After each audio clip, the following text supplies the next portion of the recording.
one level of initiation in tarot is to go from the meanings and the pictures to something deeper, and is to transition into studying the Kabbalistic tree of life would be one stage of initiation, wouldn't it?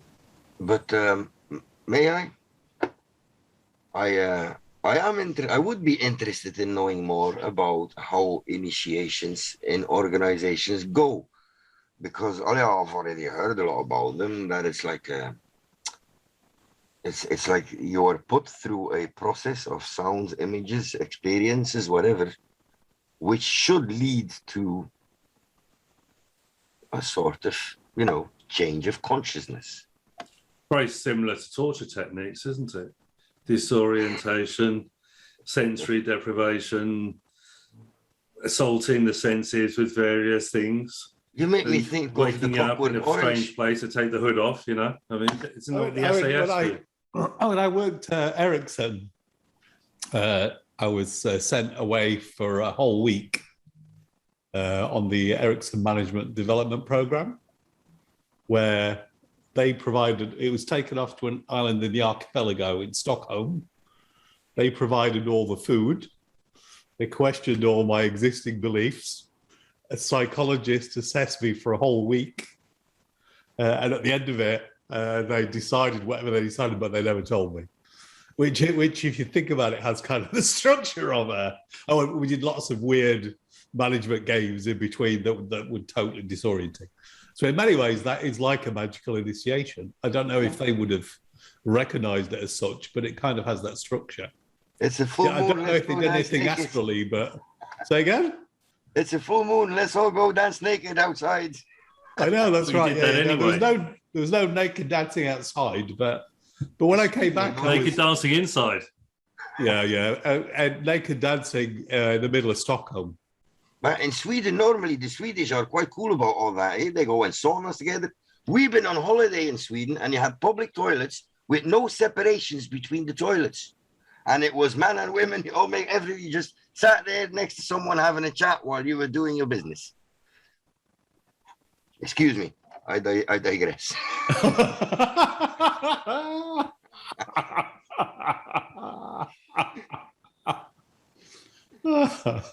Where were we? Back to something more mundane. One of the chapters in the Tarot Omegas is about setting up a room to read tarot professionally. Yes. And one of the things is you know, tarot for divination places. You know, you put up pictures of gods and that darkness, and it's a womb-like experience you're going through. And we're going through a weird transition, and then you come out the other end, hopefully with your wallet lighter than when you went in. Do you have music? That's the way I would do it. Well, presumably your wallet fuller if you're becoming a professional tarot reader. Sorry? Presumably with your wallet fuller if you're becoming a professional. Well, yes. There is this energy exchange that goes on. Yeah. Cash or card?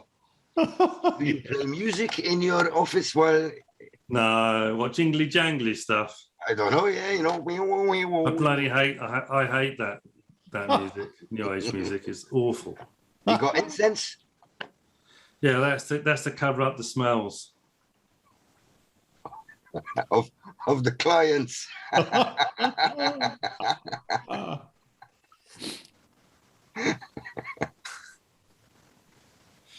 It's possible. I apologize to our clients.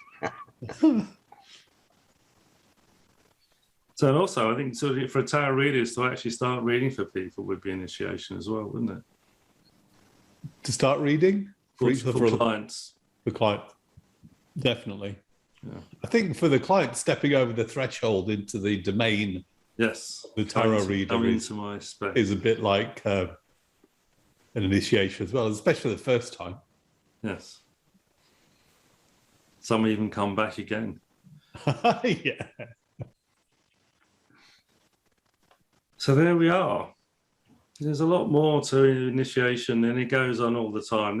I think this is the message we're taking away from this, isn't it? And in whatever reason it's done, it's something that you can use and take advantage of for your own benefit. not just for the benefit of whoever initiated you. And it's a bit of an arrogant kind of thing to think that someone can initiate you into something like this. What makes them think they have the power and authority to do it? Normally, no one can. If you read about, many books say that you can only initiate yourself. Other people can try and point you in the direction, but you have to do the walk yourself. Yeah. Otherwise, that's what I'm it's saying, kind of all coercion, initiation, isn't it? self-initiation, ultimately. Proxy. Yeah. Yes. And of course, if you read Kenneth Grant's books on the subject, it's there's all the permutations of a man to a woman to a man, and a man to a man, and a woman to a woman as well. You're trying to think of them all now, aren't you? Brilliant. That's. I mean, just working out what Kenneth Grant's talking about is a bit of a Challenge, yes. challenge. He's not an easy read. My English, when I read certain books, I am confronted with the limitations of my knowledge of the English language. So are you if you're English with those books? I think we Dave? all are. That's Yeah. he used language in a strange way. What But is it? Like there is in the book of the law, there is a word there, and I didn't know what it was, so I looked it up, and I couldn't find it anywhere. So I started googling it, and in the end, I came to Lashtal, that forum where they said, "How many foreigners have been looking up that word? It's a word that doesn't exist. Crowley made it up himself."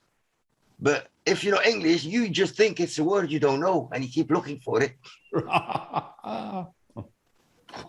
Cheeky chap, Crowley, verdomme. What's the word? I forgot. But yeah. it's an interesting thing. Is they're finding a word which is a sound to approximate the energy that they're experiencing. And it's an entirely valid way of doing things, because if the words in your vocabulary don't match that, then you have to create one. And Crowley did it, Kenneth Grant does it, and other people do it as well. And then it just comes part of the lexicon of the language, doesn't it? If you're into this stuff. If you're not, don't care anyway, because you're not. It's none of these things you can actually use in a sentence in normal conversation or in a tarot reading either, basically. No. So it doesn't come up often. Oh, wow. John Dee and Edward Kelly did it. Yes, that's supposed to be dictated to them by the angels. But still, it's a completely... Angelic languages, that's another kind of topic. Yeah. We can get on to. Speaking of John Dee and Edward Kelly, Choronzon. Yes. We would like to start. I started the first one, so it's your turn now. I've already said too much, I find as well. They say to dare, to will, to shut up. So I'm sorry, Graham is a lot more knowledgeable than I am. So I suggest Graham starts with something intelligent, and I'll say something daft afterwards. I think. Well, my understanding of Choronzon is like the guardian or the demon of the abyss, or whatever title you want to give. The dweller. The dweller of the edge threshold. Of abyss. The dweller at the threshold. Yeah. 333 is the number of Choronzon, which also happens to be a number of the Book of Lies. And eight backer, exactly. 333. Yes, there's a few.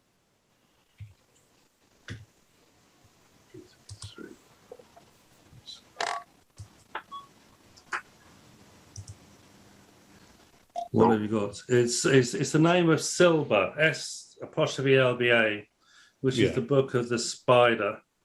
Yeah. Written by, dictated to a priestess, I think, in Kenneth Grant's organization in 1950, something like that. Yeah. It's the number of Shugal, who is a... see, there's basically 333 is Shin, Gimel, and Lamed. in the 8x kind of system. And it means a fox or a jackal, basically.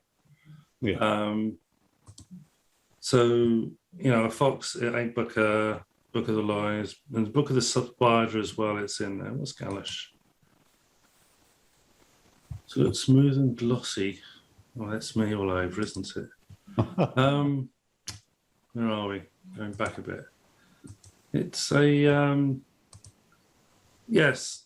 So Kenneth Grant actually writes quite a bit about Choronzon. He's this demon that's mentioned written about by John Dee and Edward Kelly, and he's the demon. Was that the first appearance? Sorry.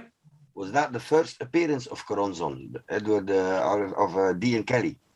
Yeah, I mean it's mentioned in connection with the 10th Aethyr ZAX, ZAX, and although John Dee, knows of Kabbalism, but there's no particular Kabbalism as such in the angelic dictations.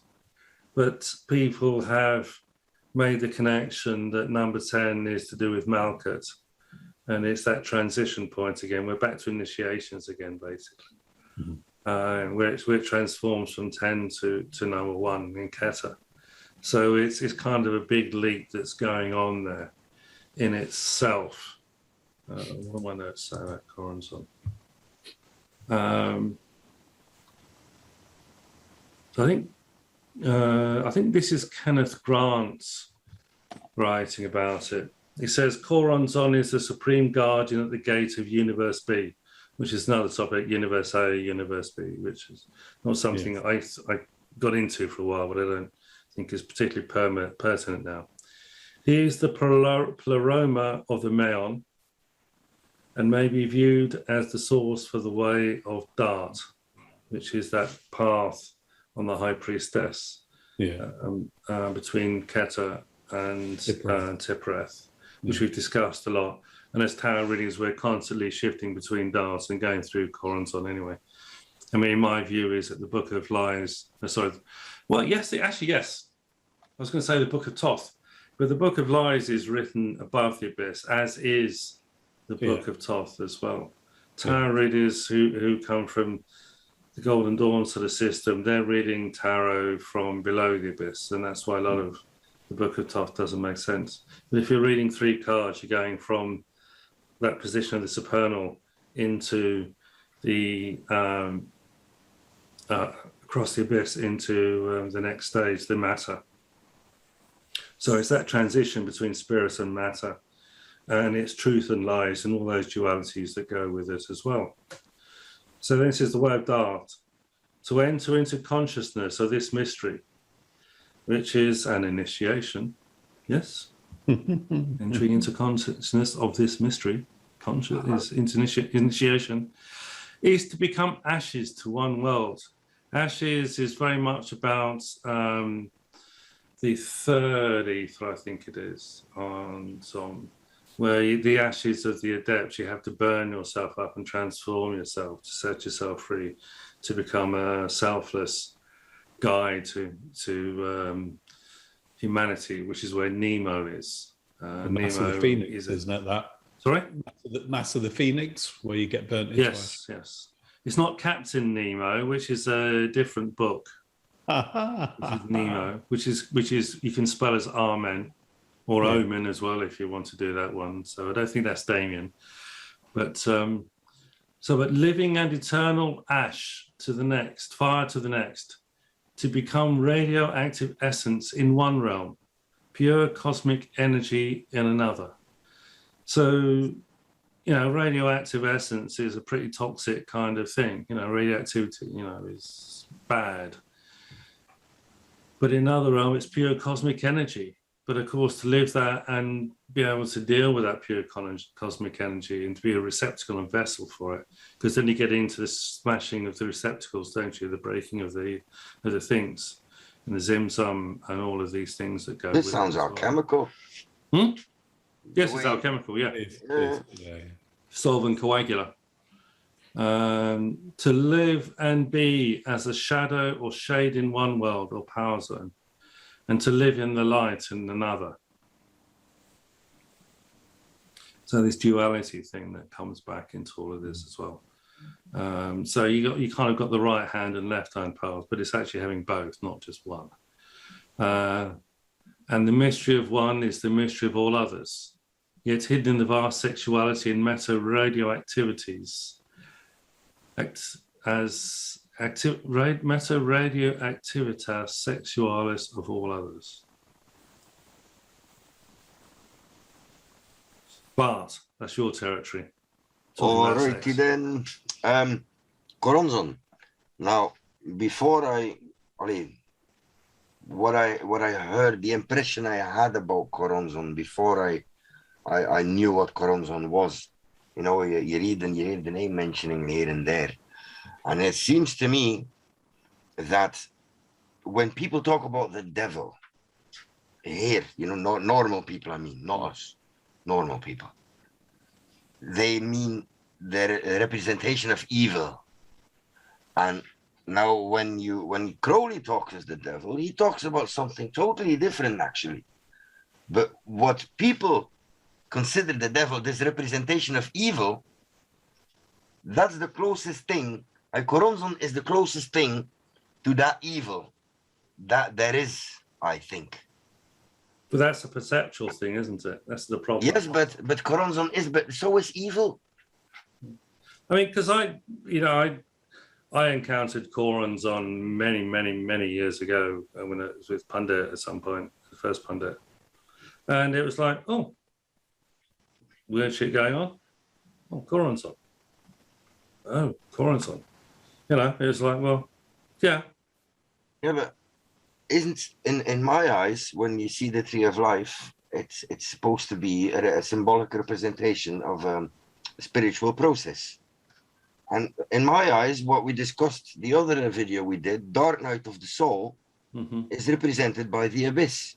Yeah. And so in the abyss, in the Dark Night of the Soul, you are confronted with the demons that live inside your head. Yes.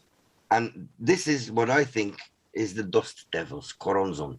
This is these images of your past and memories and traumas you've had and your bad habits that you're confronted with. This is how I view it. So Choronzon is part of the Dark Night of the Soul, where you face yourself at your worst. It's also Ruach, I think, where the Ruach starts to break down and you realise that your thoughts are just thoughts. Yeah. Which is quite a big step, is they're just thoughts. Which is why you have the Book of the Lies and you know, what are thoughts are... Well, your thoughts are all lies. Secretions of consciousness, aren't they? Yeah. Because they're manifest, they're not real. They're not spiritual anymore. And I mean, Crowley also writes about cosmos and chaos, doesn't he, as well, which is very much to do with Hukma, as much as anything else. So, you know, you're dealing with high matters and things. So we're still on the subject of initiation here, basically, aren't we? Yeah. We just kind of shifted it up. Slightly different perspective. Come on, the Dark Night of the Soul is one of the most important initiations you have in life. Vital. Yes. It's being born as a, you know, except you can't enter the kingdom of heaven except as a child, can you? You know, it's which people see as innocence. It's not. It's stripping out all those egotistical things and stuff. But you still need a pretty big ego with Choronzon anyway. You know, you can't have no ego because you get destroyed. I mean, I think you know, because it's one of the things about Crowley is that because he was a pathfinder and he went through all that stuff, it doesn't mean you have to go through it. It's a bit like Livingstone finding Lake Victoria, you know, and he spent months in the jungle of Africa and all the diseases and nearly dying and stuff, and now you can fly in and stay at a 5-star hotel. I think live the life of luxury. If Choronzon destroys the ego, he must have had a lot of work with Crowley. It depends on what you mean by evil. I mean, I think evil or ego. I think you said ego. I think Crowley was doing a literary kind of thing of, you know, because there's a thing about the babe of the abyss, isn't there, and all this poetic stuff that he writes about it. But there's, you know, he does this big thing in his description of meeting Choronzon, you know, in the sand, and the devil, they by accident they broke the circle, and he was getting in, and there's all this stuff going on. It's a bit like a Dennis Wheatley novel at that point. What is it? And dispersion. Choronzon and dispersion have the same value. Was that English Kabbalah? I don't know. Where did I read that? It's Crowley who said it, right? Choronzon, because this is a. But it's the fear, the ego's fear of losing itself, when the ego doesn't exist in the first place. Yeah, it's just a projection. It's like, you know, thinking, you know, I think therefore I am, but actually, you know, if you say I think, it means you don't know. I Because consider if you that. know, you say I know. That's the card, the tower as well, eh? Yeah, that's very much this idea of destruction of whatever you think. But of course, on that one, they have two separate trees of life in there, basically, don't they? So it's whatever ivory tower we think we've created, and then we find out it's nothing of the sort later on. But it's best to keep quiet at that point, because, you know, you don't want to look. I think Choronzon's also has the no entry clothes point on. to the back of the tree, isn't it? In Kenneth Grant's Yes, yes. Because he also says, going on, there's a bit more on this one. Choronzon, therefore, is the guardian not only of the abyss of the Mayon, which Mayon is this kind of desert kind of thing, of the desert of Set, which is the Crimson Desert, Dana, and of the hidden realm of the beyond the Mauve Zone, which is one of Kenneth Grant's books as well. He's also the guardian of the ocean, which laps the Mauve Zone with its foam of fantasy and flame. So you've got the water and the fire in there as well. The ocean is the unconscious. I'm not quite sure Choronzon really is a guardian of the unconscious, but he's certainly, we're getting back into the hangman there, aren't we? On all of those things as well. So it's the dark waters. So he's kind of creating a cross at this point, isn't it? Because the desert set and all those things is very much to do with the abyss, where the high priestess crosses with the camel. That's her job, to go across there. We like the high priestess. V.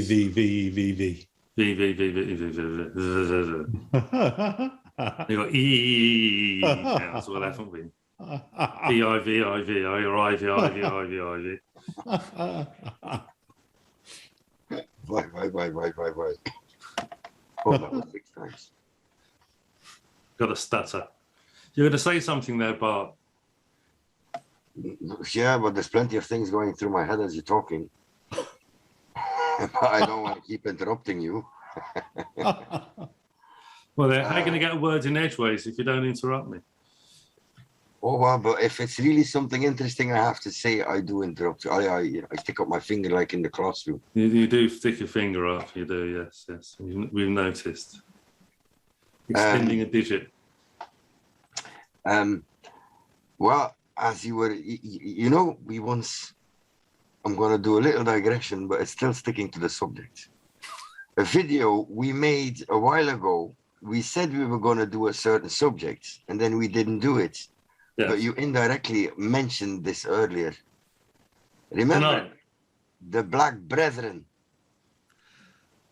Oh, yeah, well, you know, I mean, it's only so many things in a day we can do, Bar. You'd have to do some research. But don't you remember, we started off the video saying we were going to talk about it, but when I watched the video later, I said, we totally forgot to mention them. Well, we did that with Abracadabra as well, didn't we? If you look back at a lot of the videos we say we're going to mention things that you do, but you don't we forget. Well, but now, since we're talking about the abyss and Choronzon, and the left and the right. Well, the Black Brothers. See, because, you know, the brothers is a fraternity. So we're getting back into that territory again. Is that a fraternity? I thought that was just. Well, the brothers, you know, you're in a fraternity. You're, you know, the monks are a brother, brothers. Yeah. and in the fraternity, secret society, you're brothers and sisters, freighters and soarers. But is there a fraternity of the Black Brothers? Yeah, well, it's an interesting one because he talks about two different versions: the good Black Brothers and the bad Black Brothers. And I haven't done my research at this moment to tell the difference. Yeah, then you've got the Marx Brothers. Yes, The Blues Brothers. the Blues Brothers. Yeah. Those nuns were evil in that one, weren't they? The Black Brothers. I mean, it's a lot to do with Bina and the City of the Pyramids. I seem to remember.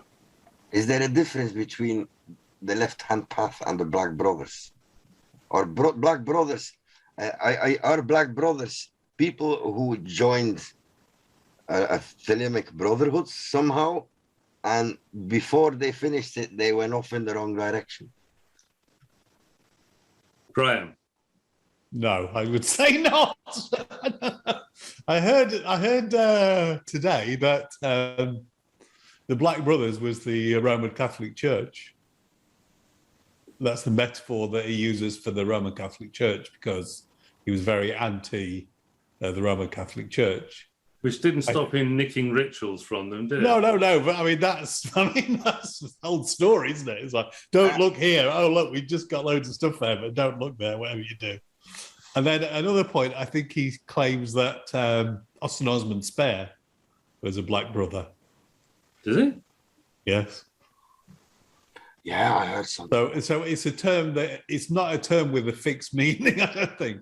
It's a thing that kind of moves around depending on the context, which is what he does. It's a good subject to do, because we say we'll write that down and we never do. So we have loads of good ideas that we've forgotten about. We forget, so we'll write that one down. And then we sit there scratching our head. What are we going to do next for the next video? It's true. Can't think of any subjects.